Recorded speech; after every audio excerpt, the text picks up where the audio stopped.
100. Yeah, look, they said that I couldn't do it, so I went and did it. W's only, you know I've been winning. Top of the world, the globe is spinning. If you know, you know, I've been on a what? Mission. Go. Okay, let's get it. Got a little time on my hands like a wristwatch. I don't got time for the brakes and the pit stop. Race through the gridlock, take it like Chris Rock. Right to the chin, still win. Heavy metals like Slipknot. Got the driving, I got tunnel vision. I just hit my stride the way I run the business. I've been making paper like I'm Dunder Mifflin. See the end game, I got one division. Look, I just did it. W's only, you know I've been winning. Top of the world, the globe is spinning. If you know, you know, I've been on a mission. Go. Okay, let's get it.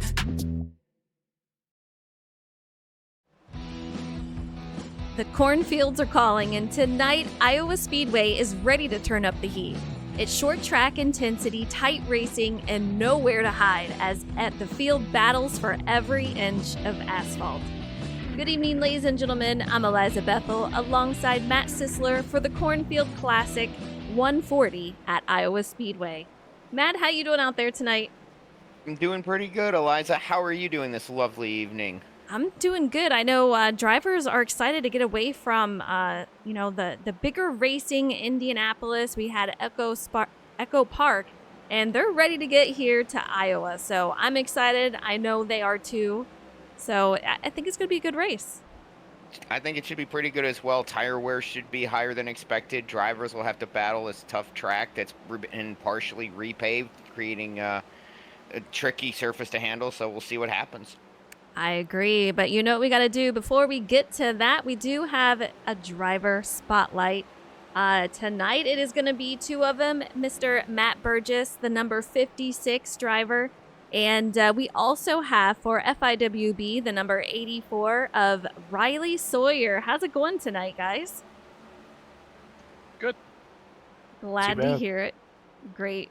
All right, we're going to get started. The first question is, what got you interested in racing? And we are going to start with Matt. Oh, that was a pretty easy question. My dad raced late models in the 70s and 80s, so going to the tracks with him and being around that's what got me into racing. Oh, that had to be amazing. Yeah, how old were you when you were going to the track with him like that? Usually, I think we started going when we were like 7. He would take, one kid each time, and at that time he had a big hauler, so and they didn't have armbands or anything, so he would just stick us in the closet in the hauler, and they would never check, so get in for free. But that's awesome. Yeah, he raced Dick Trickle, Jim Sauter. He was known for Dick Trickle was winning a lot at that time. Yeah. So they put bounties on him, and so my dad tended to win those bounties. So he always liked it when they put bounties on him. That's awesome. I do remember hearing that they would do that, so very cool. All right, Riley, what about you? What got you into racing? I want to say it was like the Cars movie when I was like 6 or so. I watched it a little later than when it came out, but yeah, I'd say it was that, and then I started watching the first like Car Tomorrow seasons. I started there and kind of just got hooked from there. Very cool. All right, next question is going to be, what is one thing we don't know about you? And we are going to start with Riley.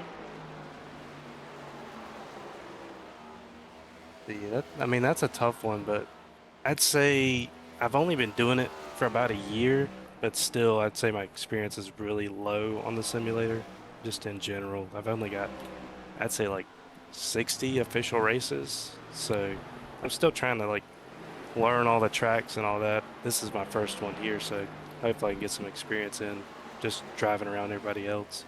Absolutely. Yeah, this is a heck of a place to battle it out. I think Tyler is going to be huge tonight, as Karma is saying in chat, and I agree. He says, tire go poof. So it's going to be a wild one tonight. Matt, what about you? What is one thing we don't know about you? I retired this year, so I got out of IT before the AI overlords control everything. Nice. I bet you're enjoying retirement. Are you a little bored, or are you just enjoying it? enjoying it. I had a lot of projects and stuff Yeah. around the house I've been putting off for a few years, but stress levels are way down, so I feel a lot better health wise, and Very cool. have my own schedule. So I'm definitely enjoying it. I bet. Heck yeah, much deserved for sure. All right, next question. Have you been to a race in real life? And if so, which was your favorite? And we're going to start with Matt. So I've never been to a NASCAR track. It's only been short tracks around the Midwest. Okay. So probably my favorite Midwest track was Minnesota State Fair track, just because as we got older, we were able to be on the pit crew and do some other stuff. Yeah, that would be amazing. Very cool. All right, Riley, what about you? Have you been to a race in real life? If so, which was your favorite? Been to a few of them, but most commonly the 500. I go to that a lot since it's only about a 2-hour drive for me. So I'd definitely say that those races. Nice. I've never been. It's on my bucket list along with like Bristol, so hopefully one of these days. All right, next question. This is from David last week, David Moransky. He says, if you were stuck on a deserted island, which 3 NASCAR drivers do you want there? And we're going to start with Riley. I'd probably go with one that's probably knows what they're doing, one that knows just like a nice guy, and then probably, I don't know who else, but I'd probably go with Jimmy Johnson since he's my favorite. Nice. I think Dale Jr. would be cool to have on the island. Yeah. And then I'm going to go with Casey Kane. I feel like he'd be pretty cool. Oh, okay. All right. Whenever we ask about like wanting to meet in real life drivers or something to do with in real life drivers, I don't know that I've met too many people that do not say Dale Jr. I mean, I said this last week. He's just an all-around chill dude that just seems like he would be a blast to be around. So I'm with you. I love it. All right, Matt, what about you? If you were stuck on a deserted island, which 3 drivers would you want there? All right, so I didn't pick any like the old drivers from the 80s and 90s because they're either gone or they're really old. Yeah. So I went with more contemporary. So Matt Kenseth, he's a Wisconsin driver who I enjoyed watching. Nice. I chose Ryan Newman. I did enjoy watching Ryan Newman, but he's an engineer, so he can help us out quite a bit on the island. And then I chose Dale Jr. just because of his popularity. That if we were lost on a deserted island, that his fan would keep searching for me, even if someone else came, the government stuff came up. So better chance of getting off that island. You have such a good point. That's hilarious. I wouldn't even thought of that, but yeah, great point. All right, final question. This is from Matthew Gale last week. Which Iowa version do you prefer, the current or the previous? And we're going to start with Matt. This is actually the first time I'm driving the new repaint version on iRacing. Oh, okay. But, kind of seeing some of the races and the new repaint version, I actually prefer the old version. Yeah. To me, it had more character to it, and I don't know. To me, it seemed to drive better than what I'm getting out of this one. Fair enough. What about you, Riley? Do you prefer the previous version or this version of Iowa? I definitely agree. I'd say the older version. It just feels more natural to drive. It's just, I don't know, just something about it just feels weird. Yeah. Fair enough. All right, and I do have one more question for you guys. For next week's drivers, do you guys have a question you would like to ask them? Let me know if you have one. If not, that's fine too. Oh, yeah, I got one. So Okay. my question is, excluding NASCAR, what other racing series do you watch and drive on iRacing? Ooh, great question. I like that one. I will put that one down for sure. What about you, Riley? Do you have anything, or are you going to want to stick with what Burgess says? Oh, let's go with that. I think that's a good question. Okay, fair enough. Well, that's it for our driver spotlight tonight. It was a lot of fun getting to talk to you guys in the booth, and I'm not going to wish you guys luck because every time I do, it does not go well. So have fun, and hopefully we'll see you in the booth afterwards. All right, have a good broadcast. All right, thank you. All right, we're going to get these guys Appreciate it. back in there, but Matt, take us through. What are we going to see tonight? We've talked about it a little bit, but man, tire wear is going to be a huge thing. Tire wear going to be a bigger thing here than at a lot of the other tracks we've gone to, and that's saying something given that these Gen 7 cars really tend to chew tires. This Iowa surface, as you can see in the corners, is partially paved but not completely. The whole track was a partial repave, as I said earlier.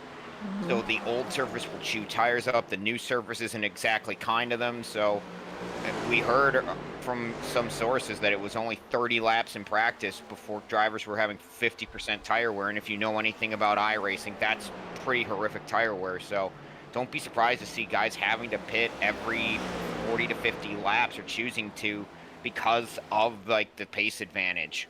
Yeah, it's absolutely crazy. And speaking of how much wear, I know Thomas Harmon, he was just on a 57 lap run and he said his right front blew. So these guys are really going to have to watch the tire wear and how much they send it in there. You're just going to have to back it up quite a bit tonight. And I know a lot of drivers are talking about just making it a one stopper. I mean, we're talking at least over 70 laps because it is a 140 lap race tonight. If you're blowing tires at 57, you're going to have to back it way up, Matt. For sure, they're going to have to. And if they're blowing at 57, you're probably looking, just trying to do quick math in my head, about 47 lap runs if you want to split it into thirds to make it on a two-stop. But then again, you might have guys who decide that, hey, we want, if it goes green, that they might go, hey, you know what, we want newer tires all the time, so they might make one extra stop. So you might see guys ducking in around lap 35 just to get on new tires. The danger with that, of course, is if you do that and you get a caution. Iowa's roughly the same size as Richmond. You're gonna for sure go one lap down, and depending where you are on track, you might go two down. And if you go two down here, as we saw on Sunday, you're probably not getting that back. Right. Yeah, that's going to be the tough part of it. I want to say that we're going to go green all the entire race tonight. I just don't see it happening. I mean, it's Iowa. It's going to be really, really tough to get around this track, and these guys are going to go for the positions. I mean, we only have 3 more races after tonight in the run here. So, I should say including tonight, right? So next week we're at Dover. These guys are wanting to get in the chase. There's a lot on the line right now. These guys can be pretty aggressive tonight. Oh, for sure. If you're like guys, I think if you see guys like towards the tail of that cut line or guys sitting outside looking to fight their way in, you could see somebody like, a Matthew Gale who's, like 40-something points back. He needs to find a way to have a really, really good result over the guys on the cut line. He might be somebody who plays a 3-stop strategy, just hoping that the pace is going to carry him forward against guys who choose to try to make it on 2. Right. And, we've had one, Tristan Helf says he's so confident in tonight's race. He says, and if you see me, if I do happen to get pole and you see me back off a little bit, there's nothing wrong. I'm just trying to save the tires. And I've talked about him all season, saving those tires. He's really, really good at it. And he's going into tonight very, very confident. So we'll see how that plays out for him. I see you guys in chat. Coward, what's up? I hope you're doing well. I know you're here for Mitty, and he is currently second on the speed chart with a 23.009. Tristan Helf is on the top right now with a 22.9. So he is absolutely flying. But man, these times are close. And they will be here at Iowa. It's going to, again, 0.88 mile long racetrack. Infinitesimal mistake in your steering on a lap, it can be the difference between starting up front and starting back in about P10. Yeah, we'll see how these guys do, but qualifying is underway. We'll see who comes out first, and then we'll have to take a look at the points. You spoke briefly on it.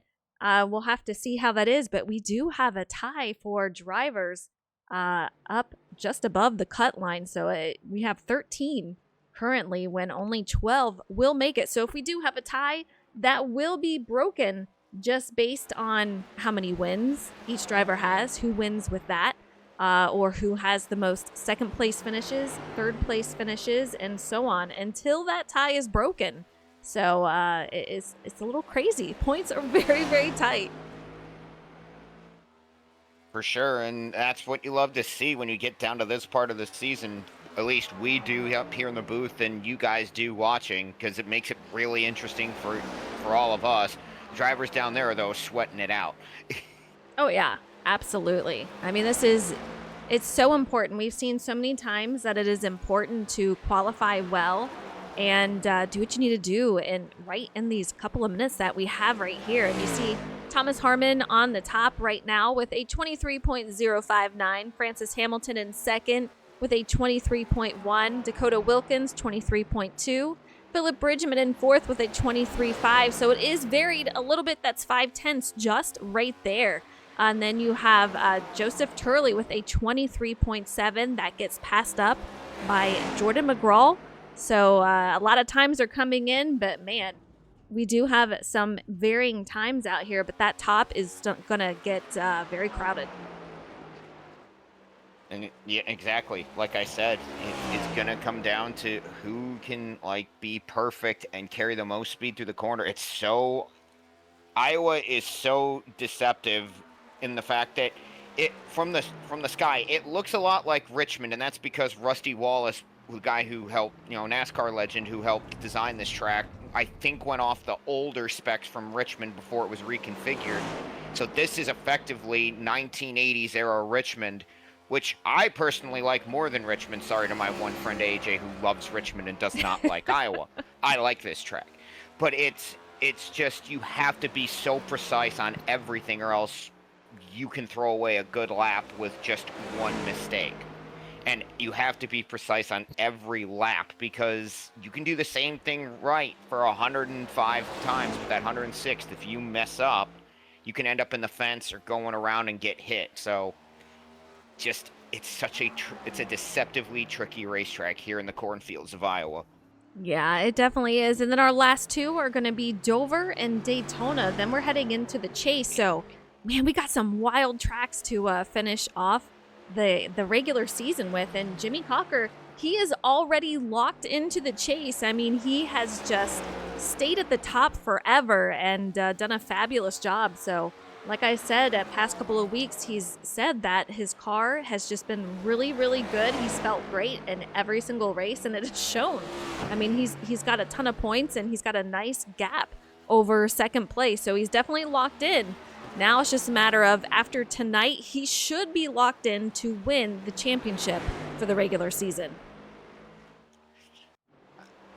If he can clinch that tonight, is that what you said? He should be able to, yeah. Okay, that's unbelievable. It just shows how good of a season he had. He won Daytona in the opener, and he's just carried that momentum all the way through. And then there's been races where he said, "Oh, I don't really think I should have won that," where us in the booth were, if we were actually in a booth, we would have been side-eyeing each other going, "Yeah, Right. we believe that, right? We believe that as if you had a bridge to sell us, Jim." And to take a look, Tristan Helf goes to the top of the board, 22.9. That's exactly what he got in practice. So very, very similar. And Coward says smaller field tonight. Yes, it is definitely a smaller field. So it is going to be very, very close. Hopefully that takes away some of the chances for a wreck. You guys didn't tell me I still had my graphics for driver spotlight. We'll take that away now. I was just so excited. I wanted him to hang out longer, I guess. But Chicks in chat says, "You got this, Tristan," out here as a fan. But looks like Tristan is going to take pole. We only have 5 seconds left, and Dylan's got a floppy hood. Take a look at that graphic. That's kind of funny. But yeah, so Tristan on pole, and these guys will get ready to go line up on grid for 140 laps out here. It is going to be insane, so let's get that started. Tristan Helf on pole in that number 38 with a 22.975. Thomas Harmon is going to be to his outside in that 18 machine. Row 2 is going to be Jimmy Cocker in the 11 car with Hunter Johnson in the 88. Row 3 is going to be Austin Mitty in the 77 with Francis Hamilton in the 48. Jose Ruiz is going to be in row 4 with Michael J. Adams to his outside. And in row 5, we're going to have Andrew Sanford in the 37 with Luke Allen in the 7.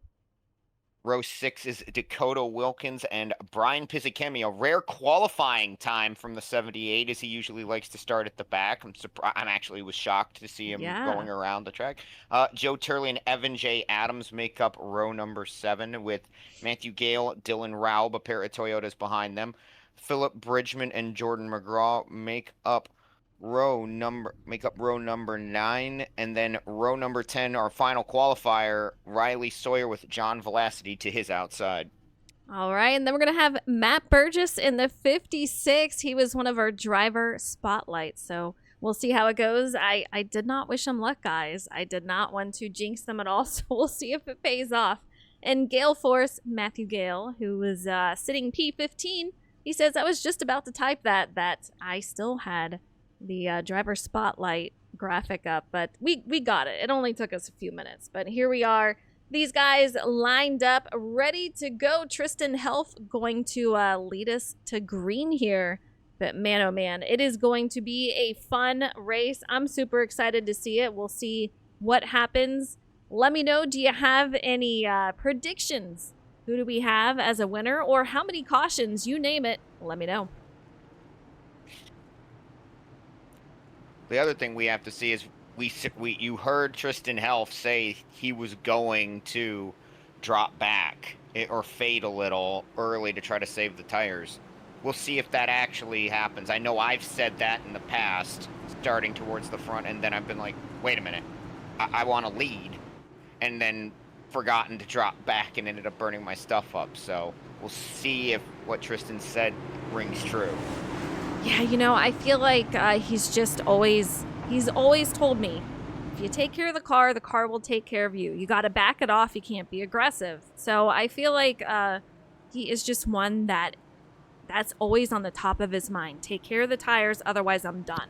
So we'll see what happens. But yeah, I think we'll see him saving those tires. But if that caution comes out, hey, you know, it might switch things up. Chronic, I see you out there. I hope you're doing well. What's up, everybody in chat? It's going to be a great race tonight. It's going to be crazy, though. It's going to be crazy. All right, Matt. You got Pace that car right. lights are off, and he's getting ready to pull out, and we're going to see these drivers go green for 140 laps. As soon as we go green, I'm going to ask you, who do you got winning tonight? I haven't put you on the spot in a little bit, so we got to find out. I was just trying to formulate a response to that. I was hoping you weren't going to do that. Oh, I'm doing it. Because you don't know, God. Here we go. Pace car is off. These guys are green and they are flying. Look at them already. Man, these guys are on top of each other. I was almost sure that we were going to have a wreck going to turn 1. But off they go. And Thomas Harmon, he had a little bit of a lead. Yep, down the back straightaway, though. Tristan drives it deep into 3. Harmon up top. He's going to try to use that high line, high momentum to get to the lead. Off 4. He leads lap 1, but Tristan not going away on that inside, and Harmon backs off early into 1 and lets him have it. Preferred line, is it going to be the bottom or the middle? I mean, we're going to see a couple of different lines out here being able to be driven, but what's the preferred line, you think? Well, I mean, I was always somebody who liked to wrap the bottom at Iowa, and I mean, until it was go time, until it was time to, like, okay, I need to get some positions here, then I would start to move up, and it really just is a matter of doing, I think, what Harmon's trying to do is we see Hunter Johnson trying to go by him and completing the pass for second. You're going to see people come and go as this goes, and I think, like, Harmon right now is just trying to back off early, and if I were the guys around him, I'd be maybe seeing what he's doing and kind of following his lead if you can, because generally when I've raced Thomas, when I go against what he does, it ends up being the wrong thing. He usually is right on the money with strategy. Yeah, I know I've mentioned this before, but if I see Thomas doing something, I'm usually going to follow because he just does a phenomenal job in these races, is so consistent, and it definitely shows. So we'll see what happens, but Jimmy Cocker going to take over that second spot. Hunter Johnson, he's currently in third, and we've only seen him out here a couple of times this season, so he obviously must be pretty confident in what he can do out here tonight. Yeah, although I bet he was less confident when the car snapped sideways off to that last time through. Did a great job to hang on to that number 88 Micro Center Camry, but that's a scary feeling in any one of these stock cars that come to Iowa, and in this thing, oh boy, that's extremely frightening. Take a look at this. Michael J. Adams, he's up here in fourth. He's already gained 4 spots from where he started, so a very solid race for him. I'm wondering if Iowa looks good on him. So far, so good.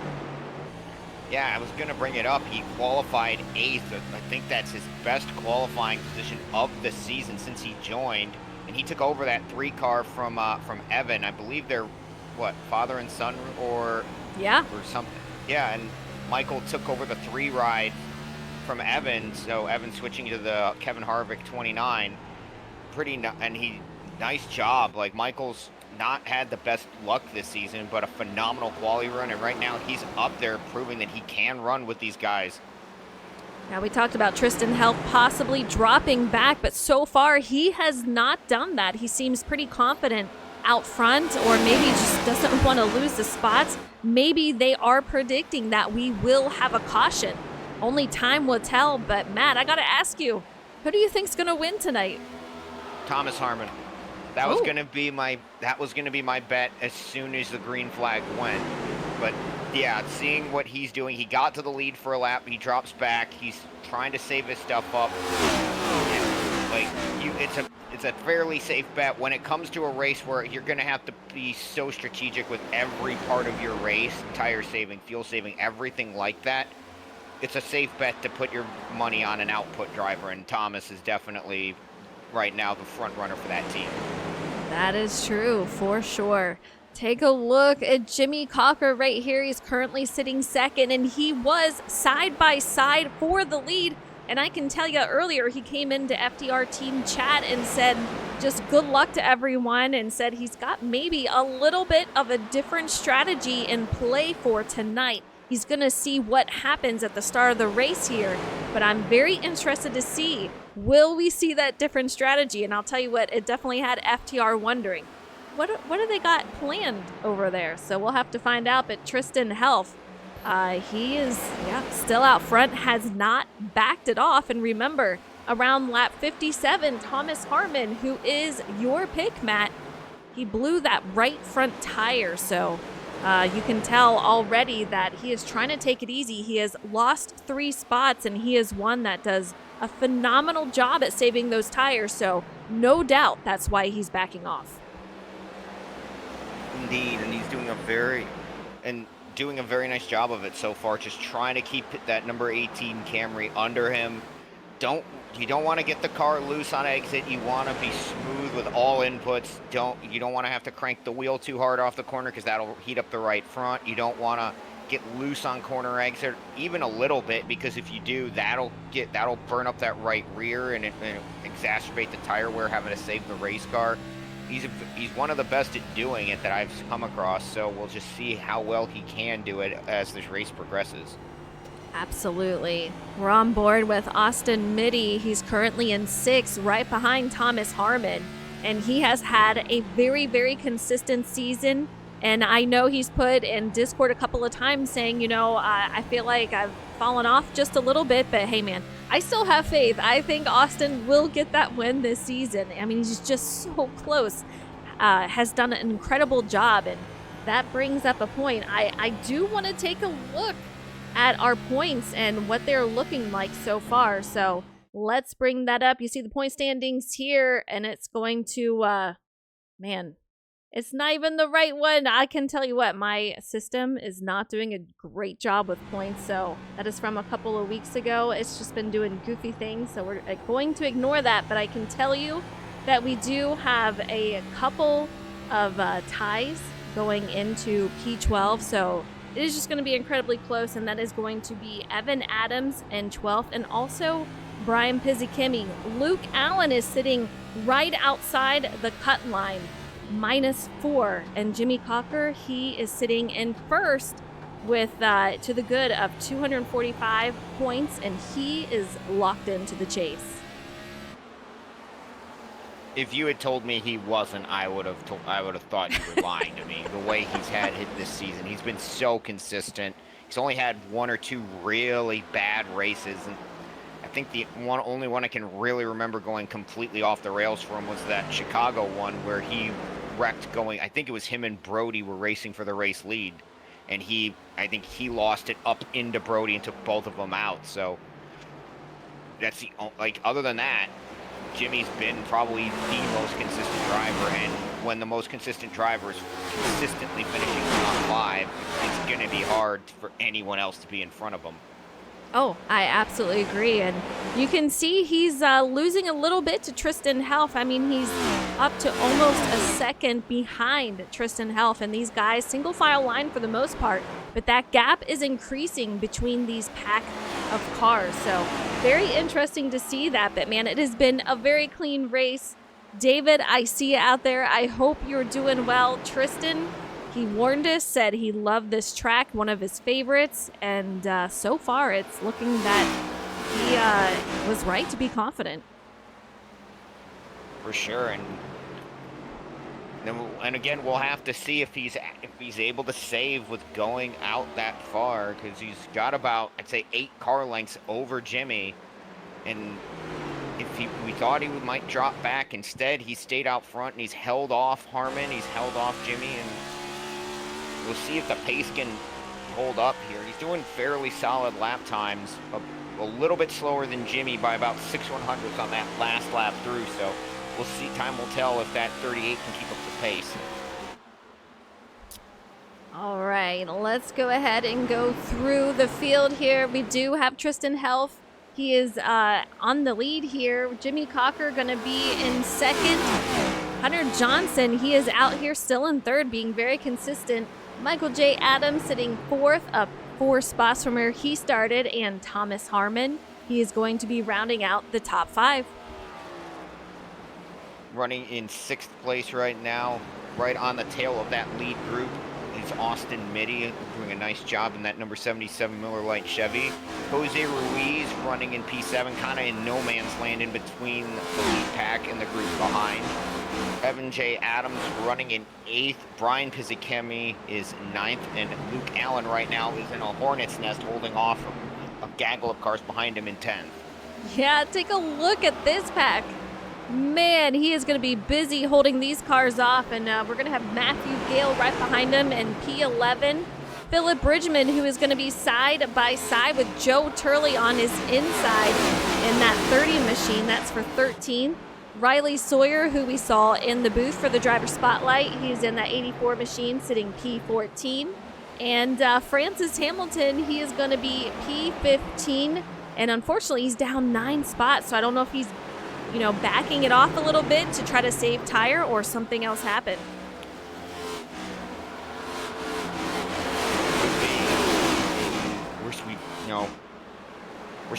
I think we're seeing a number of drivers either hitting that cliff on tires early. I did have a message from Matthew Gale before the race, and he showed that 25 laps, he had worn 45% of that right front off.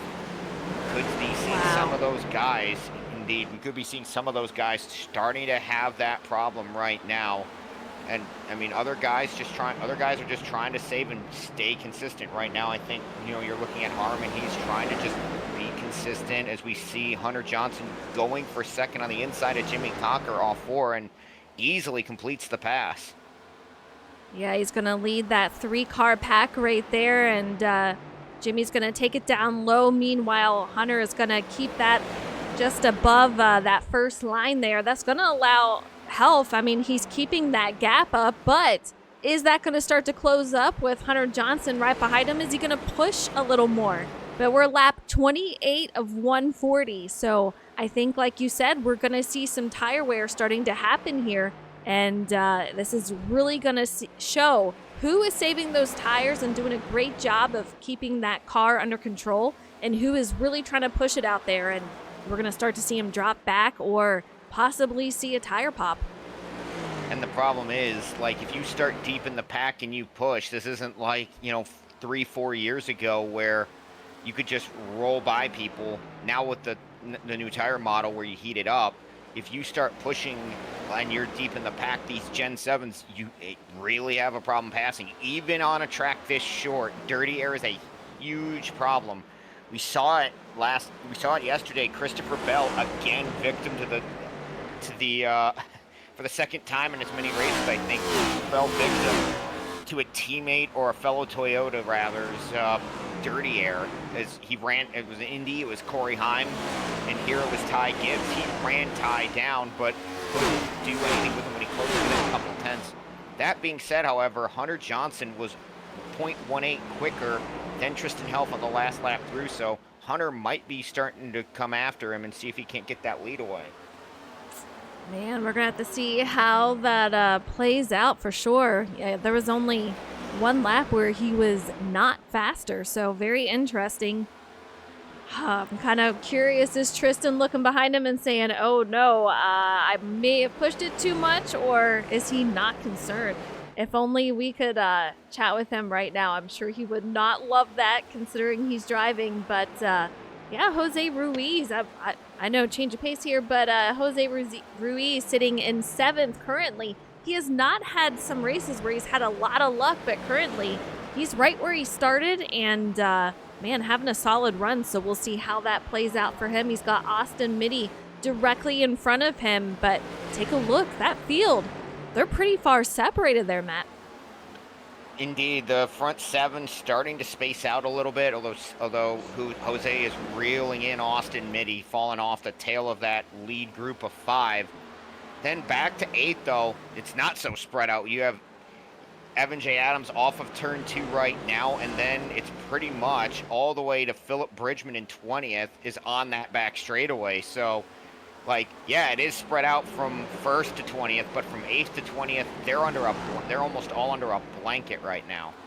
We got to take a look at these guys. We got Evan Adams sitting in 8th. He's gained 6 spots. Joseph Turley has gained 4, sitting in 9th. And like you said, man, it is just a long train going on right here from about 8th on.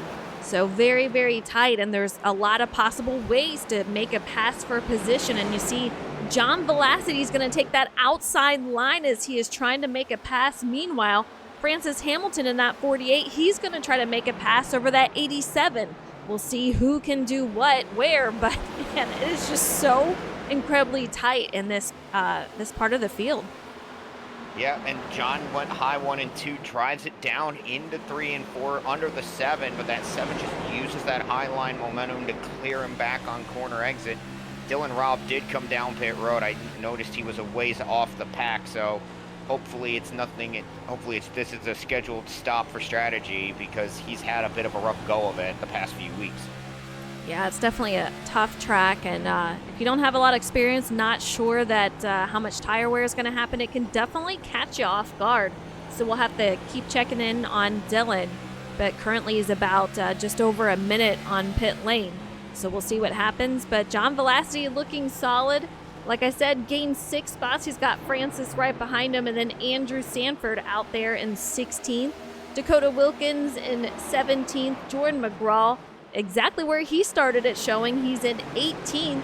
Matt Burgess 19th, and Philip Bridgman 20th. And let's take a look at Dylan. He's still out there on pit lane.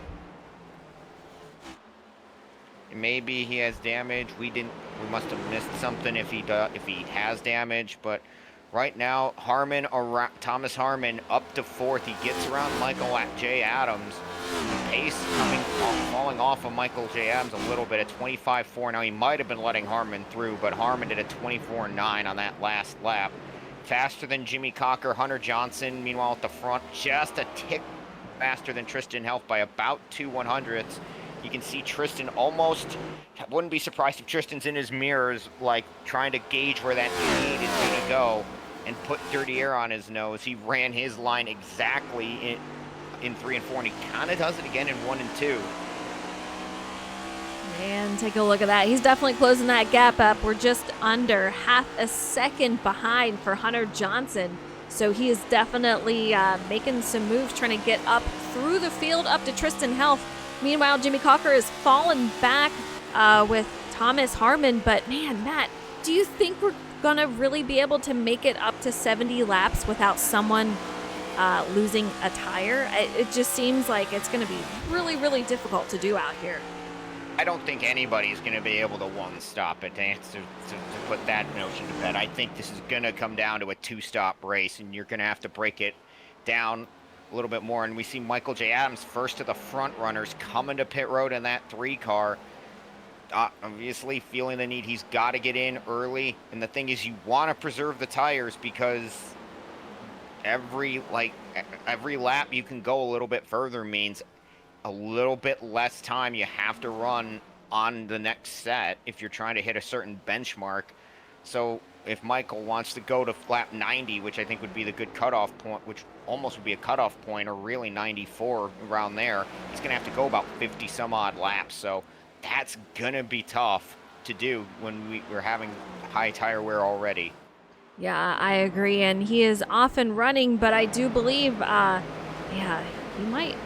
Will he go down 2 laps? I mean, that's the hard part here. I don't know. I don't think he should, but it just the different pit strategies. If we can stay green tonight, we're going to see so many different strategies, and it's just going to depend on whose strategy pays off tonight. Are we going to see another Tristan Health win?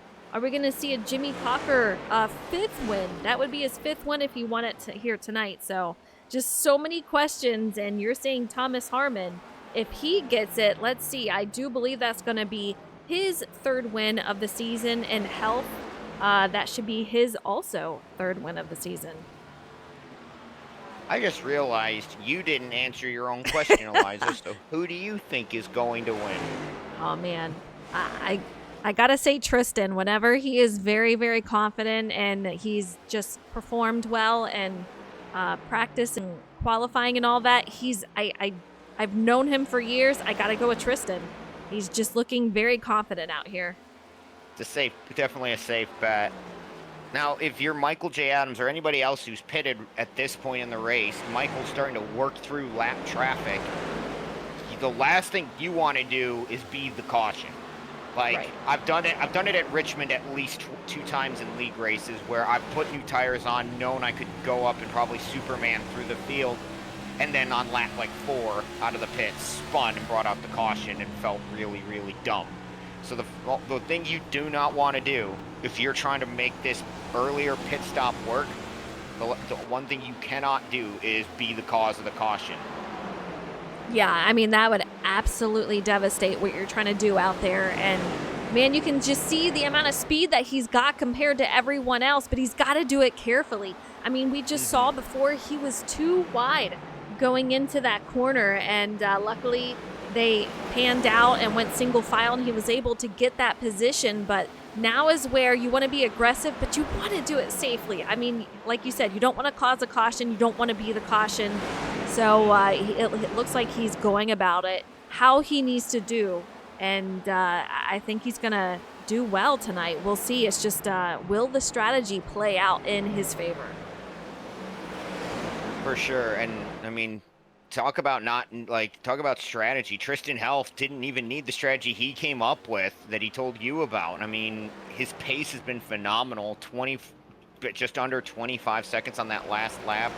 Look at the gap he's got. He's off of 2 while Jimmy Cocker P2 was in the middle of 1 and 2. He's having a phenomenal run as we got more cars coming to pit road. Dakota Wilkins and Matthew Gale coming down.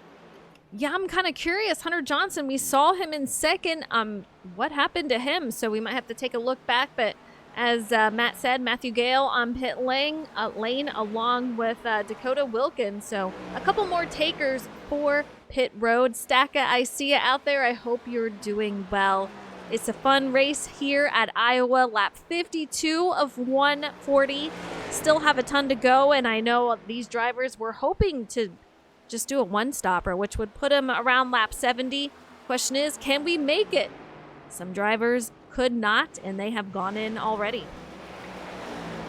Yeah, and I think Tristan might be one of those who, if there's going to be somebody who can, it would probably be him. The way he's just been able to maintain that lead out front, and he's been able to deny every challenger who's gotten there to him. The only one who kind of got him was Harmon, and then Harmon dropped back to save his stuff. He denied Jimmy Cocker. He denied Hunter Johnson. He's looked very, very good up front, so he might be the one that could do it. I didn't think anybody was going to be able to get to 70 on tires with the tire wear reports we had coming in. Yeah, I didn't think so either, but, we're lap 54. Anything is possible, and at this point, if they can hold on just for a little while longer, I think we might see it. You just don't want to pop that tire. That'll absolutely take away what you're working for, and I know they don't want to see it, but take a look. Dakota Wilkins coming up in that 44 machine. He went on a couple laps ago to pit lane to get fresh tires, and you can see the speed difference right there. Yep, and gets back to the tail of 1 lap down, not even back to the tail of the lead lap. That's Michael J. Adams, who currently is, he is in between, hold on a minute, Thomas Harmon and Hunter Johnson. So the new tire's still working for him, but got a little bit more ground to make up. He is the first car 1 lap down, so God forbid we did get a yellow. He would get the lucky dog and be able to come around and pit with everybody else, but he wants to get it back. He wants to see this play green, because I think the way the strategy is playing out right now, Eliza, once everybody comes down, Michael Adams will cycle to the race lead. Very interesting. Yeah, I do agree. I think he will go into the race lead here, but we got Karma. He says in chat, it's not worth going 70 laps. Do you think they'll come in earlier? Have they made their bed? I think the thing is, you want to try to run it as long as possible, but I also think that the potential, if you could get it to 70, you would shave off a pit stop, but Tristan Helf's overall race pace has not been terrible, as I see Michael Adams going around Jimmy Cocker now, just one more car before he could get back to the lead lap. Doing it the hard way too, but I don't know. We'll just have to see, because if the drivers can eliminate 1 extra stop, that would be huge. And I know, that could give Tristan Helf a big boost against somebody like Michael Adams, who has had the speed but had to make an extra stop. And I think we got more cars getting ready to come down. Hunter Johnson, who got overtaken by Jose Ruiz, he's in, as is Austin Mitty behind, both of them coming down. Take a look. There's Hunter Johnson, Austin Mitty in the 77, both coming down for their scheduled stop.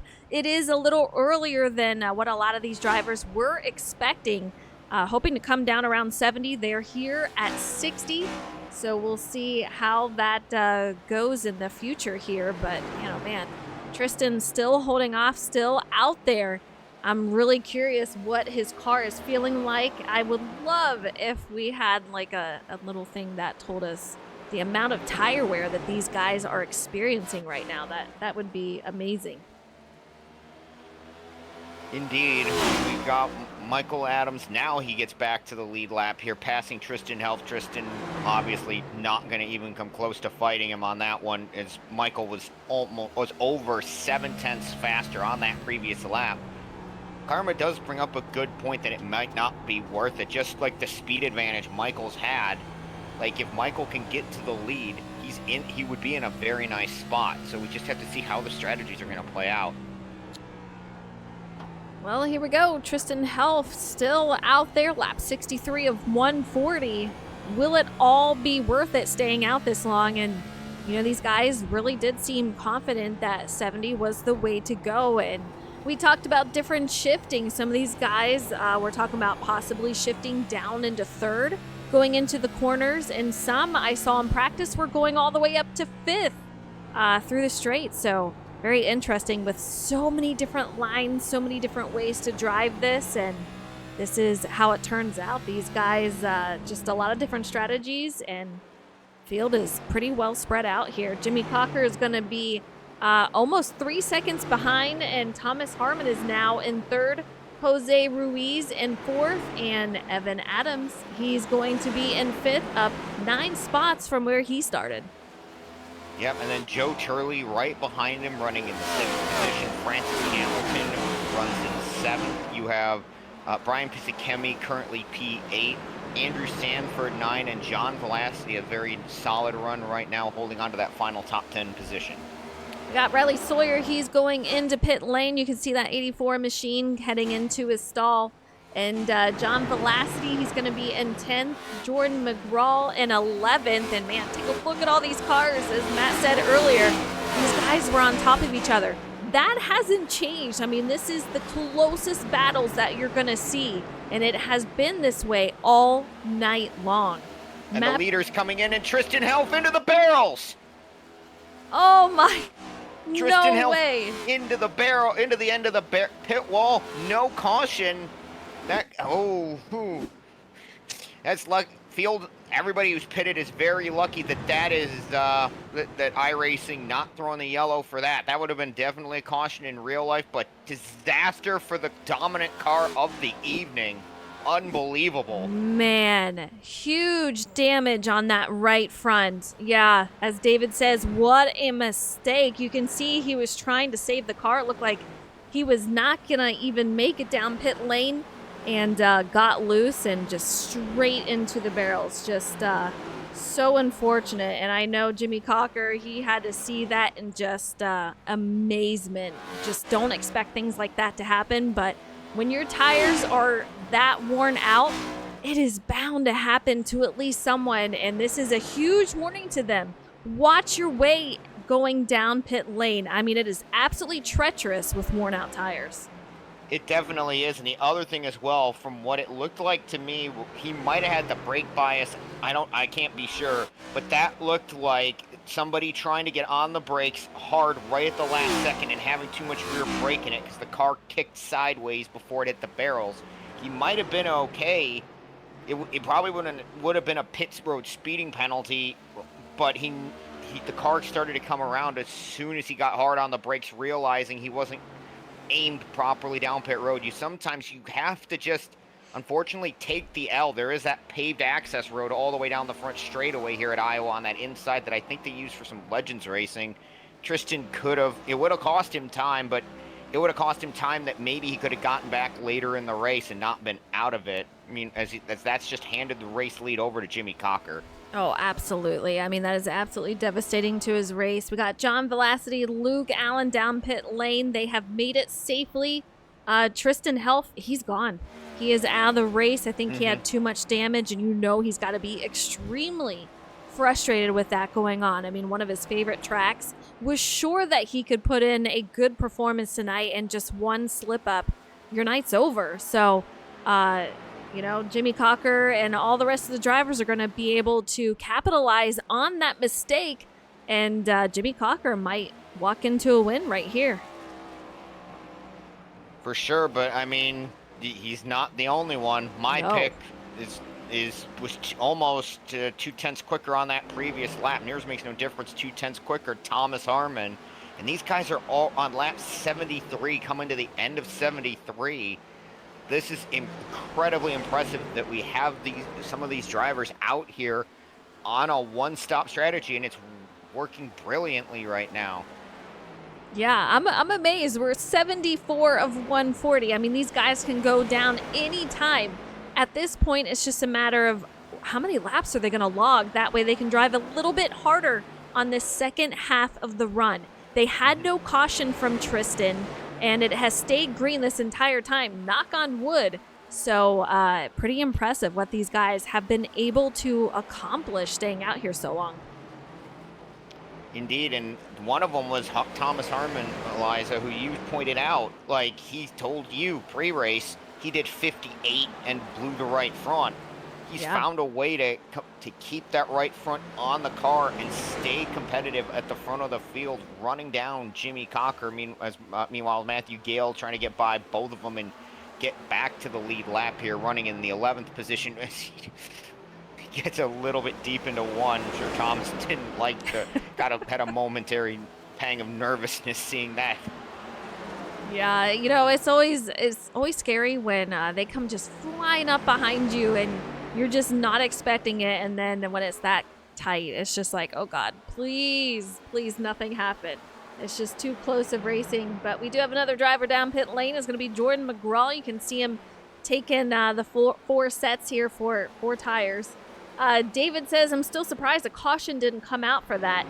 It's simply because it was not on the racing surface. I mean, he was right into the barrels, and then he towed it, so it remained off track and clear. So no caution came out. No, and the field got lucky with that, because I've seen it happen where a guy hits the barrels like that and it just absolutely sends them spinning back out. And I don't think it would have taken much more. It doesn't necessarily have to be on the racing surface. It just has to clear a certain line that iRacing has. As Thomas Harmon comes down pit road here, end of lap 78, Jimmy Cocker going at least one more. Thomas Harmon safely down pit lane. You love to see it. Jimmy Cocker has not gone in yet, but I got to think, since he's got Thomas going in right there, he's got to be coming down soon. And you do not want to hang out too much longer, because it's just going to cost you some time. But and there he goes. Yeah, there he goes.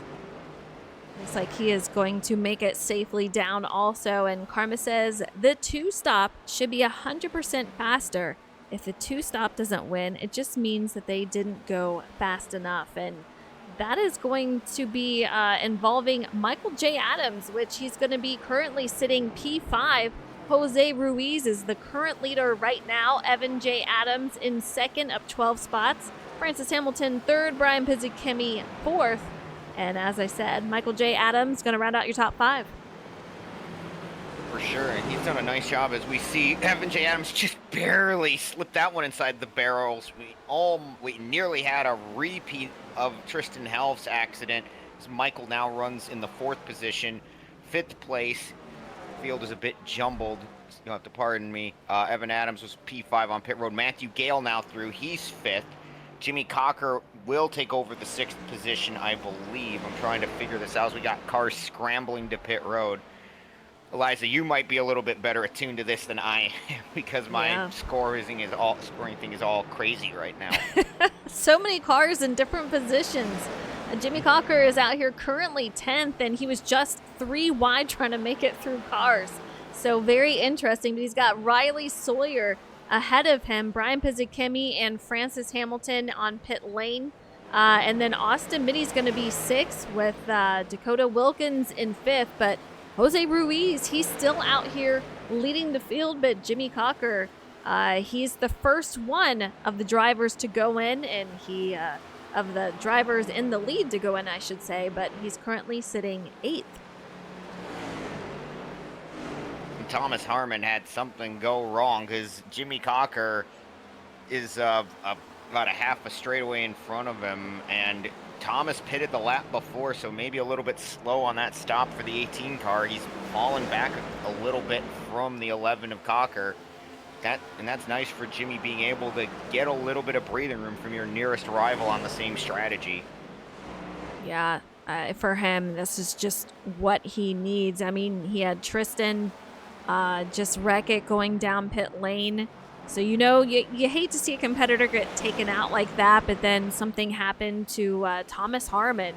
So it's just playing in his favor currently. It doesn't mean the race is over, because as you learn, if anything can happen, most likely it will. And so far it has tonight. But like I said, if Jimmy gets this tonight, it is win number 5. He's already locked into the chase. If he gets this tonight, he's definitely clinching the regular season championship, which either way, even if he doesn't, more than likely he's going to clinch that anyway. And just show, again, I said it earlier, I'll say it again, it just shows how good he's been and how consistent he's been.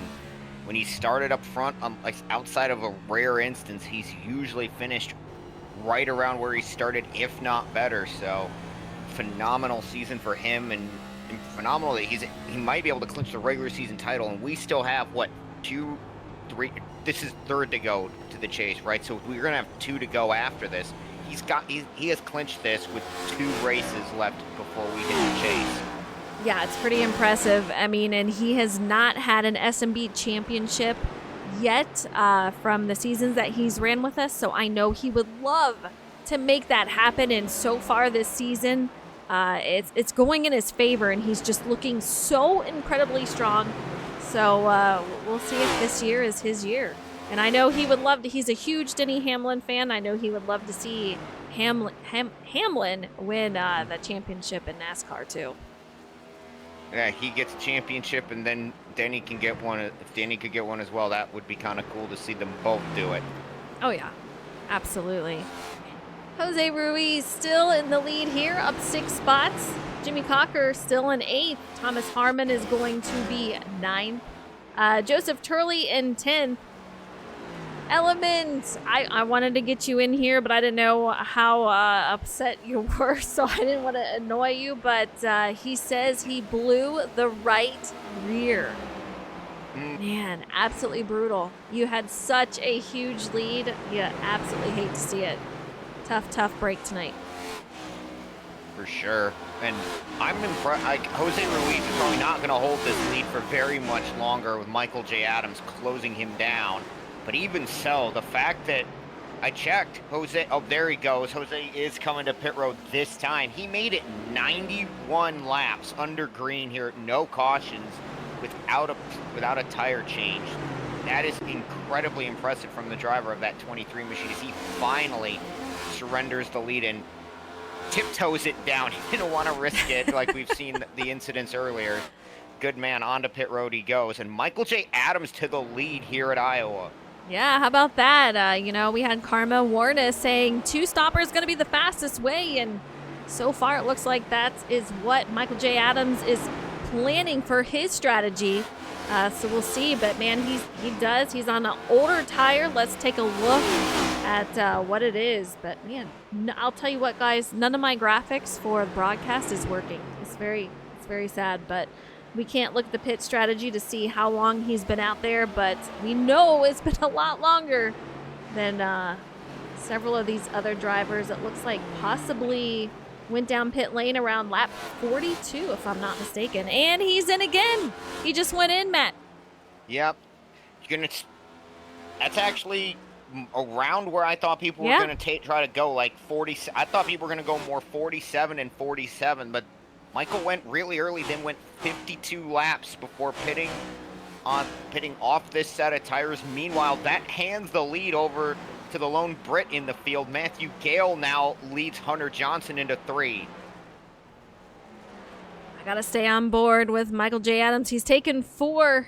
I was kind of wondering if he's going to do what Karma said and take 2.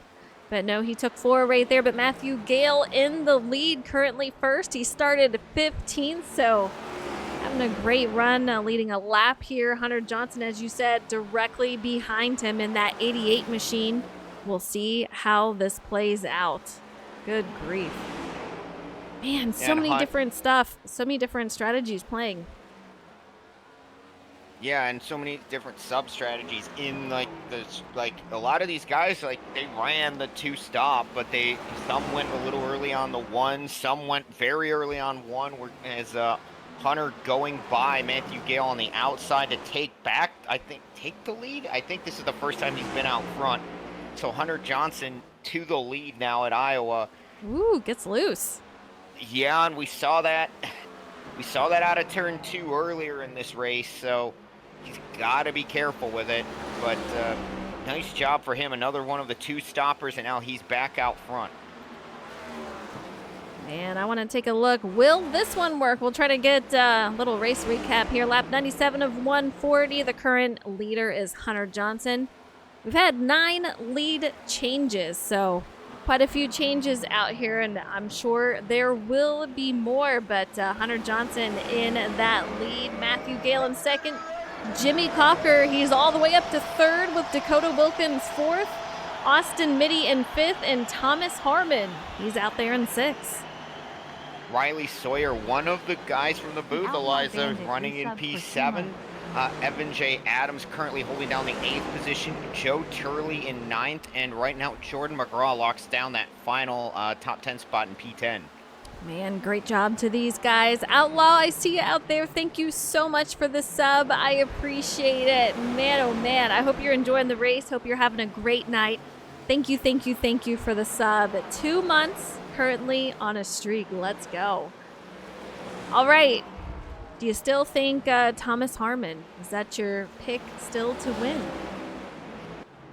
Are we allowed to change? Or You're allowed to do whatever. okay. I mean, Jimmy, the way Jimmy, I probably would have joined you in the Tristan Health camp if he had been able to get to pit road as Matthew Gale comes down for his second stop of the day. Dakota Wilkins as well. I gotta think that maybe the one stop is the way to go here, just because Jimmy Cocker all the way back up to second. Hunter Johnson's the race leader, and the first guy to do a second stop, that's Michael J. Adams. We're trying to find him on track right now. I just don't know if Michael's got the time to come back around to, yeah, he's in turn 2 right now, running in the 15th position. He's on the lead lap, but he's 21 seconds behind Hunter Johnson, 19 behind Jimmy Cocker, and we have 39 laps to go. But his tires are going to, he's got newer tires, but they are going to eventually level off. I don't know if he'll be able to maintain the rate of advance to run down Jimmy Cocker. We'll have to see if he does it.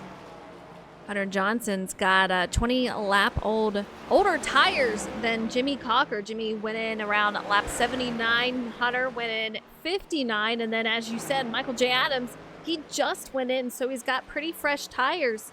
But how is that going to play out in the long run? So, yeah, I don't know.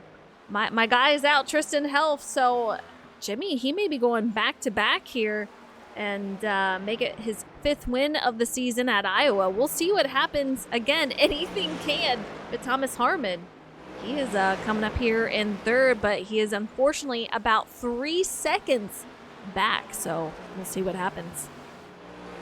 Yeah, and last lap he was about a 1/10.5 faster than the 11 in front of him, but like you said, he is a ways back of him. He must have had a problem getting into his box on pit road or something, because he pitted like the lap after Jimmy, and I don't think it would have been that much of he pitted the lap before, so he should have gone out, had that lap to get in front of him, but he came out a ways back of him, which really surprised me. And the other thing you got to think is that Jimmy has to contend with, is Hunter going to try to one stop from where he did it? Because it's not impossible. We saw some of these guys run 90 plus laps on tires. He could try to make it 81, 82 laps on those tires, but the way he really fell off at the end of that first run makes me wonder, is he going to have the tire wear to be able to make it? Yeah, that's the thing. What is going to be more important to you tonight? Is it going to go for that 5th win for Jimmy, or is it that he's just going to try to go and clinch the regular season championship? I mean, he's doing so solid. So are you willing to risk it to try to win tonight and pass Hunter Johnson and possibly pop a tire? That's the question you got to ask. And for me, another win would be great, but he's still got so much in the season to do this. I'm just trying to bring it home in one piece at this point. Definitely. That's probably the safe bet, but Jimmy Johnson had the safe bet at the Roval years ago to just finish behind Martin Truex Jr., and then he wrecked him and Truex and handed Ryan Blaney a free win and took himself out of the chase. So that's true too. I can still remember my reaction. I'm pretty sure I woke up half my apartment building when I did that, when Jimmy did that, because all I wanted was Jimmy to make it. And he spins into Truex, and I just, why would you go for that move? Right. Yeah. It was your last chance, Jimmy.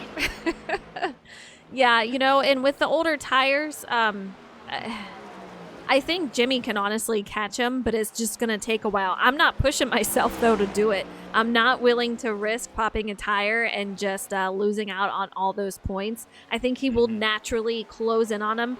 Can he pass him for the win? I don't know, but I think he could probably get pretty close here. It is lap 111 of 140, so there's still a lot of racing. But, man, this race has absolutely flown here at Iowa, so it could be a Hunter Johnson win tonight. He's only raced a couple of times this season. I know he was out there last week and showed some speed, but could not get the win. And I think he actually found some trouble. So we'll have to see what happens tonight. Yeah, and again, it's if you're Hunter, you really have to you have to really manage the tires. As Karma said in the chat, they don't level off; they just keep falling. And Right. if that's the case, Hunter's it's gonna keep getting worse and worse for him with Jimmy behind him. Although right now, looking at the lap times, well, this last time through, Jimmy was 2/10 faster. Hunter in a 25.0 to Jimmy's 24.8, and Harmon was actually quicker than both of them with a 24.7. But we'll just have to see, can Hunter make it all the way? Is he going to try to, or is he gonna at some point have to hit that point of, okay, this isn't working, and have to go onto a 2 tires and just try to sprint to the finish and try to salvage what he can? You can see that line right here led by Hunter Johnson. They are very well spread out. Hunter's got, I do believe that's Matthew Gale behind him possibly. And Yes, then it is. Jimmy Cocker a little ways back here. Then you see Thomas Harmon making his way around. And then Austin Mitty in fourth. He's going to be pretty much right behind Thomas Harmon. So these guys very well spread out. But Hunter's got some company up here with Matthew Gale that is not for position. But, yeah, some tight racing. Nope, but critical for Matthew Gale. He wants to get back on the lead lap. I mean, he would be the right now he would be the lucky dog if it did come out, and we saw the 88 Twitch getting down into 1 that time. Got to be careful with that too. But now, God forbid we get that yellow, Gale can come around and pit from the tail of the lead lap. He's not trapped the lap down. He doesn't have to take the lucky dog and then pit and then be at the tail of everyone. He's now, good job to get back on the lead lap for him. Looking at the lap times this time through, Hunter Johnson 24.883. Behind him, Jimmy Cocker turned up the wick a little, a 24.487, nearly 4/10 faster. And Thomas Harmon was 2/10 slower than Jimmy, so Cocker's starting to reel him in. And Hunter's coming in. Ooh, yeah. Wow. And another near miss with the barrels, but he gets down and that hands the race lead back to the 11. Yeah, and I'll tell you what, he closed in a good second on Hunter Johnson, so you know those tires were just absolutely screaming. Very, very interesting. But Jimmy Cocker back out front once again, exactly what he wants to see. But Hunter Johnson, I'll tell you what, he's going to be on a mad tear once he gets out of here trying to get back. I'm not sure he can do it. I mean, we have just over 20 laps left to go here, so it is going to be close. But Jimmy Cocker, if he can hold it consistent and steady, he could be good to go. Thomas Harmon closed in just a little bit on that last lap, or the last several or so. But it is going to be so close here, Matt. Indeed, and Hunter Johnson, I watched his pit stop, right sides only for that number 88 machine. So saved himself the extra time to go put on 4, and at this point with 23 laps to go, 22 to go, you might as well just come down, put the rights on it, and then just save yourself that extra time, the few seconds, to come down and put lefts on it. So he puts the rights on. Now he'll have that right side's the critical side here at Iowa fresh, and to just go all the way to the checkered flag and try to go full bore and get back what he can. Yeah, I'm kind of curious what the car handling feels like with just 2 tires here. I know some of the drivers were saying it's probably not worth it in the long run to try to get that because it's probably going to feel pretty awful, but then others disagreed and saying the left side, the tire wear wasn't that bad, so they were even considering it. We'll see how it plays out for Hunter Johnson here.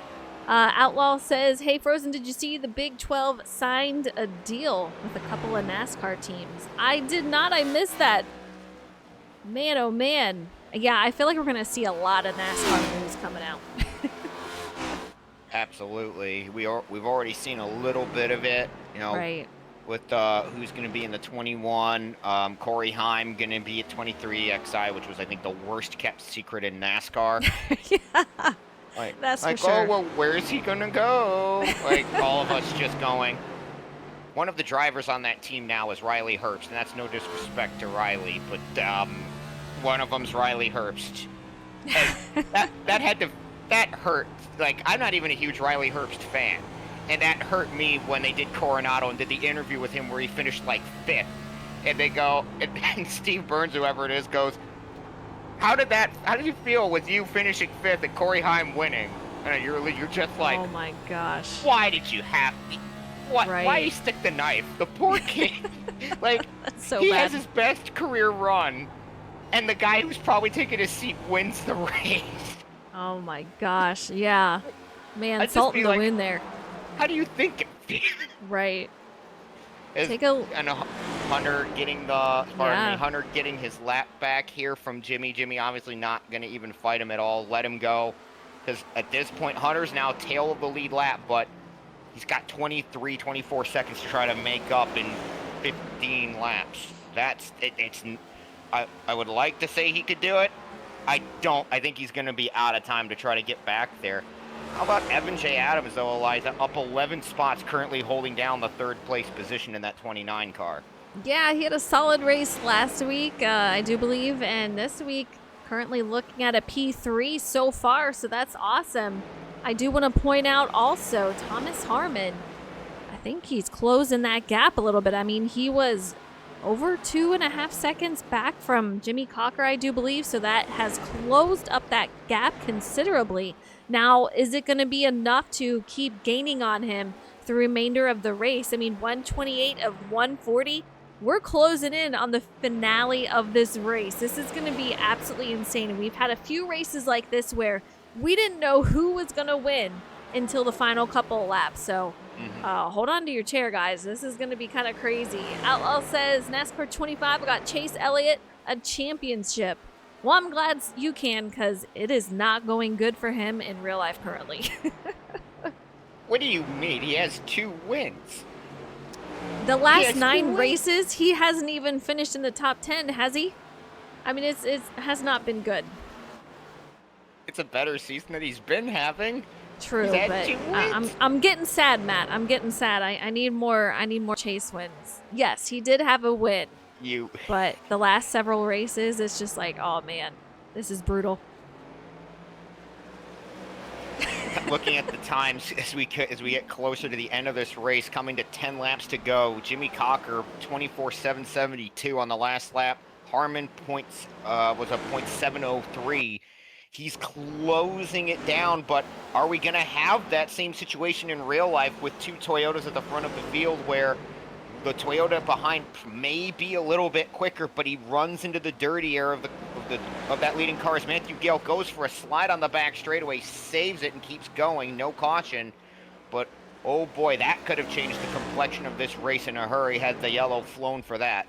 Yeah, great save by Matthew Gale. I know he doesn't want to be responsible for bringing it out, and I know no one else wants to see it brought out except anyone behind Jimmy Cocker, so we'll see. But 9 laps to go. Jimmy still safely in the lead. Thomas Harmon 1.4 back, so he is gaining, but I just don't think it's going to be enough. But man, oh man, great finish for him. He's exactly where he started the race. Evan Adams, he's up 11 spots. You brought him up earlier. He sits P3, doing a great job. And Austin Mitty right there in 4th, not too far back from Adams. Well, he's about 2 seconds. Yeah, so after that, these guys get a lot closer, though. Any position can change.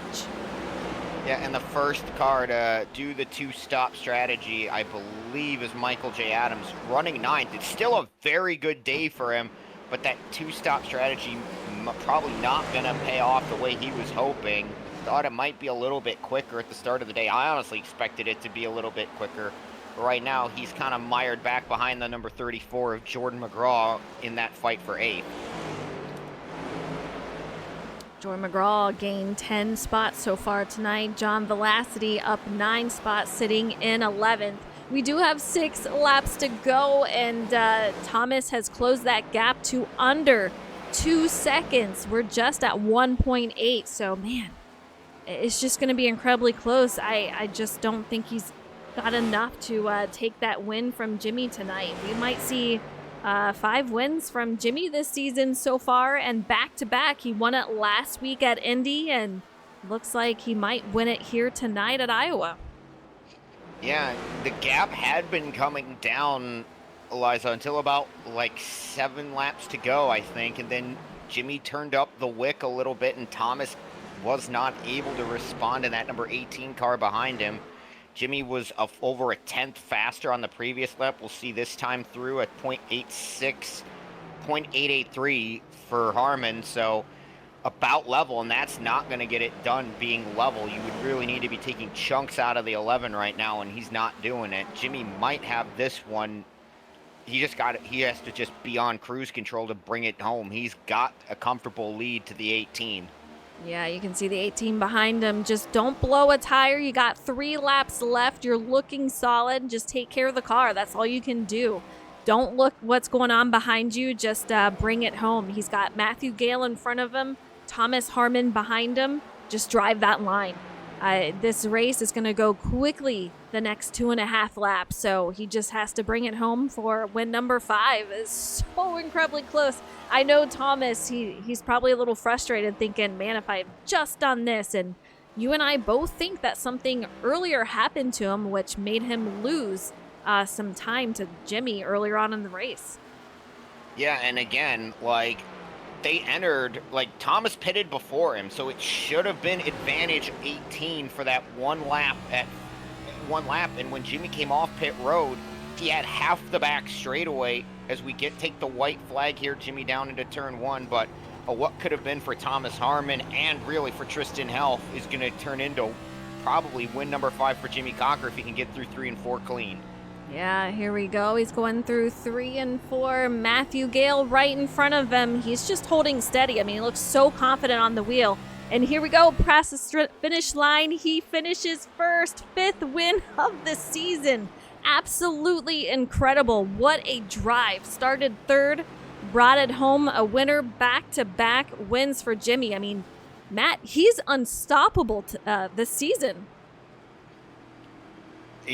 You said it. He can't be denied. Pretty much one of the few guys that could have stopped him has been Steven Maggio, and Steven wasn't here, so, like, no Maggio magic tonight to take it away from Jimmy. Great drive from him, and unfortunate circumstance for Tristan Health turns into a great night for Jimmy Cocker.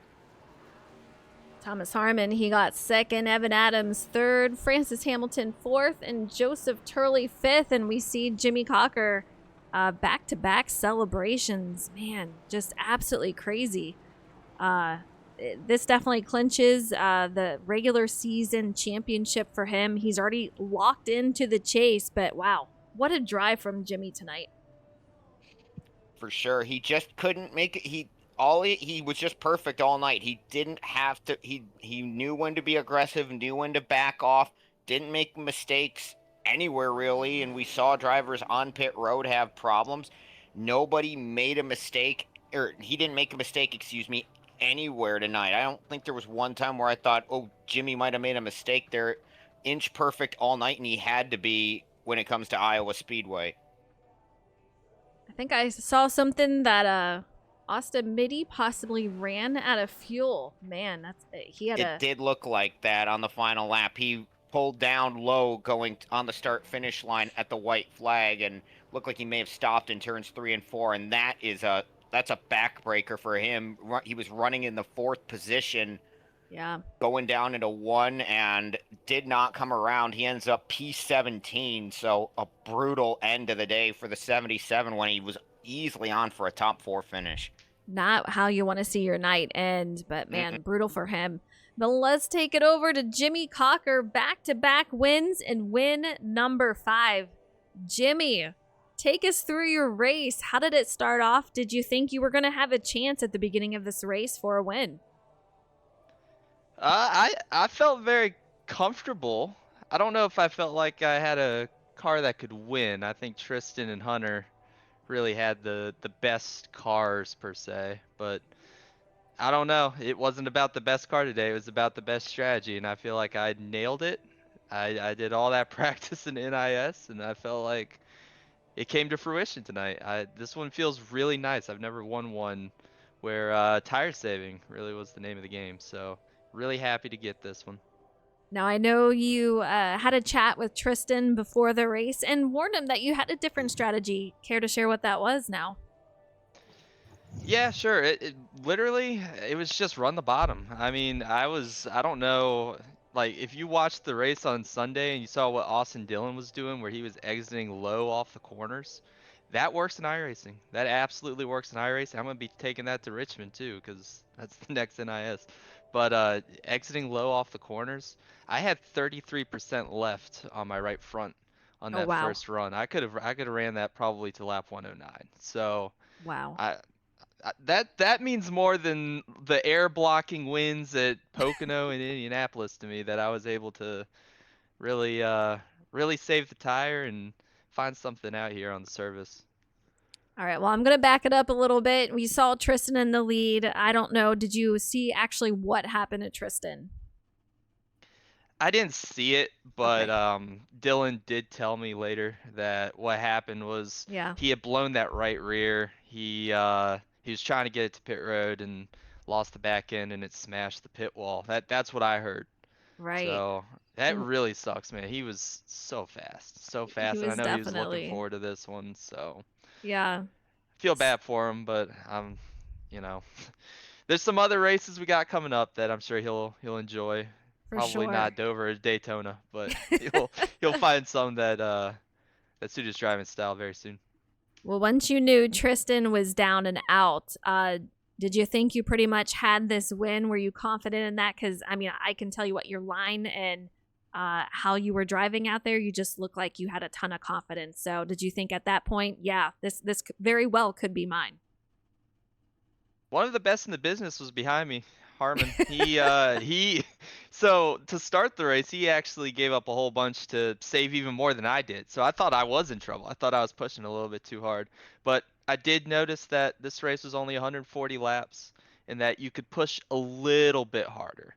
That's where you kind of saw me surge there from like fourth to second in one lap. I was like, you know, saving is big, but some of my teammates were saving like they were going for like the whole 109 laps. I mean, like it it was really a balancing act of figuring out where you wanted to go and how much Right. tire you wanted to use. And I think the advantage of just doing so much of these NISs is paying off, because I would never have known that had I not done them. Fair enough. Yeah, I agree with you. There's a lot of practice out there and you know what to expect. But man, you look so confident. Another great win from you. Fifth of the season. Next week, we are headed to Dover. How do you feel about that? It's a pretty good racetrack for me. I'm sorry, I sound like I'm just really arrogant right now, but I feel like I'm a cloud nine winning at Iowa. This is not a place that usually I would think of winning, but Dover, yeah, I'm excited to get back in the race car for Dover and see what we got. I don't know if I'm ever gonna run this car again. This one I do have to give a shout out. Joseph Turley, he made this one, the Need for Speed Rivals one. I ran it at Vegas earlier in the season, got to run it tonight, and I'm glad we could put this thing in victory lane. She's a beaut. Nice. Well, congratulations on the win tonight. You did a great job, and we'll see how it plays out for you at Dover. Great win. Thank you very much. Take care. All right, Matt, we have Thomas Harmon in second. Let's give him an interview. Okay, Thomas, Matt up in the booth. You wanted the best in the business. You got the compliment from the race winner, Jimmy Cocker. Was there anything you could have done differently there over the whole race distance to have a shot at the 11 there at the end? You were gaining on him until about 7 laps to go, and then it seemed like your pace just kind of fell off. Oh yeah, I could have not completely blew my pit stop. I slid my box, backed up, didn't back up enough, had to back up again. Didn't know that they had the 10-second pit stop in the sim now. So I was still taking a drink of water when it dropped and told me to go. So my pit was about, I don't know, 5 seconds longer than what it should have been. Uh, but I think if I wouldn't have botched that, I'd have been able to come out ahead of him and make it interesting instead of trying to push and make up that 2.5, 3 second gap that he had on me. On the last there, I was gaining on him, and then I slid the right the right rear a little bit with about 10 to go or so, and it just didn't want to power off the corner after that, so I had to let it cool down, and I started trying to charge again there in the last couple laps, but it was just too late at that point. Yeah, we wondered in the booth because you went a lap ahead of Jimmy to pit and thought that you should have probably come out at least level, if not in front of him. Shame to hear that that was the reason for it, but early on in the race, was it part of your strategy to try to like balance, you really try to back off and save your stuff a little bit to try to extend the run out as far as you could? Yeah, during practice I went until my tire blew, my right front, and it was only 57 laps. So I knew, and I didn't feel like I was pushing it at that point. So I backed it up a little bit more during the run, and I was able to make that 70 lap mark. And I figured once I hit the 70 lap, I'd just start pushing it, trying to get close to Jimmy, maybe pass him before I pit. And then with about, I think it was lap 78, 79 when I come down, I was like, well, I'm right on him. He's had clean air. He's had a chance to save more than me. So I'll just go ahead and try to leap him in the pits, and then I managed to mess that up. Yeah, and then we have 2 races to go in the regular season. We go to Dover next week. Thomas, what are your thoughts as we head to Dover? I love me some Dover. It's one of my better tracks. So is Iowa, but I have to work on the pit stops in the off days for this week. Indeed, Thomas. Well, good. Well, still, congratulations on a strong P2 run here at Iowa, and good luck next week at Dover. Thanks, sir. All right, Eliza, we have third place finisher Evan Adams, a phenomenal run for that 29 machine tonight to come home on the podium. Yeah, Evan, last week on the podium in second, and then tonight you're getting out here at P3, up 11 spots. Take us through your race and how you're able to conserve the tires. I was actually surprised how much I had left, or I was able to make it 80 laps, and I was 7% on the right front. Oh, wow. Yeah, I thought when I qualified 14th and then I moved up to 8th, I burned my stuff up, but apparently not. So thankful for that. And when I came out, I had the better strategy, just not the track position to start the race. So qualifying 14th didn't help, but the strategy for sure made up for it. Got me a third place. Do you have any discussions? I know Michael, he's got to be on your team. You guys got to be discussing this. And I know he had a different strategy than a lot of the field here. Did you guys discuss strategy or just kind of see how it went through the race? He had a feeling he would have had to do a two-stop. He was wearing the right front more than me. And he was also pushing harder, I believe, as I saw him almost in third or so in that first run. But yeah, he had an assumption that he would have to do a two-stop, which got him a top 10. So yeah, he did get a top 10. That's awesome. And I saw a long line. You guys just really, really tight in the battles. Gaining 11 spots, how was it as far as passing here at Iowa? Is it a lot easier than what we saw at Indy and Echo Park? Oh yeah, for sure. Yeah, for sure easier than Indy. Yeah. I'd say if you can just position someone and get them in the spot you want them off a turn, and then I had a better tires on the last run, so that for sure helped me. I came out around 15th or 13th ish because I pitted on lap 80. Some people undercutted me, but I got the positions right back. So lap 80 was probably the perfect number. Nice. Well, you had an amazing run tonight, P3, and last week, P2. So you're being very, very consistent next week at Dover. How do you think the race is going to go for you? I have no clue. I have never touched Dover with these cars, so practice will be needed. So we'll see. Now, take me back. Last week, isn't that what you said about this week? Yes. Yeah. So, and it went well. So this week, yeah, it went well, but at least this week NIS was at Iowa. True. So I got some laps in, but Dover and Richmond, I mean for Richmond is NIS this week, so right. Probably gonna have to do a little side homework on Dover. Fair enough. Well, you had a fantastic run here tonight, P3. So a huge congratulations.